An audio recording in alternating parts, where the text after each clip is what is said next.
Kerala schools colleges లో అసలు ఏం జరుగుతుంది? అక్కడ విద్యార్థులను ర్యాగింగ్ భూతం ఎందుకు పట్టి పీడిస్తుంది?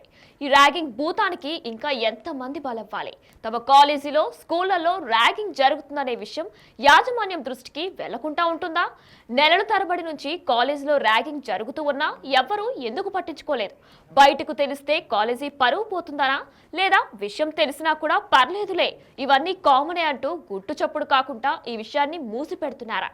ఎందుకని దీనిపై ఓ స్ట్రిక్ట్ యాక్షన్ తీసుకోలేకపోతున్నారు? కేరళలో ఇటీవల ర్యాగింగ్ కారణంగా ఆత్మహత్య చేసుకుని చనిపోయిన మిహిర్ ఘటన మరవక ముందే మరో దారుణమైన ఘటన వెలుగులోకి వచ్చింది. కేరళలోని కొట్టాయం జిల్లాలోని ఒక నర్సింగ్ కాలేజీలో 5గురు విద్యార్థులు తమ జూనియర్లు దారుణంగా ర్యాగింగ్ చేశారు. ఇక ఈ ఘటనలో నిందితుల్ని అరెస్టు చేశారు.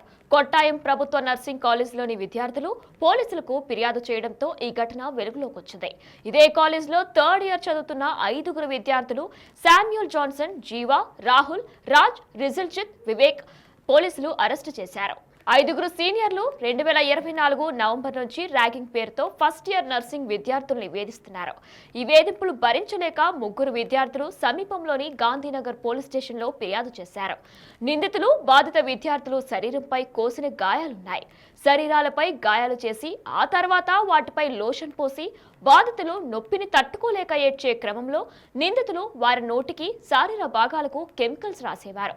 విద్యార్థుల్ని నగ్నంగా చేసి వారి మర్మాంగాలకు డంబల్స్ వేలాడదీసి క్యాంపస్ లో గాయపరిచారు.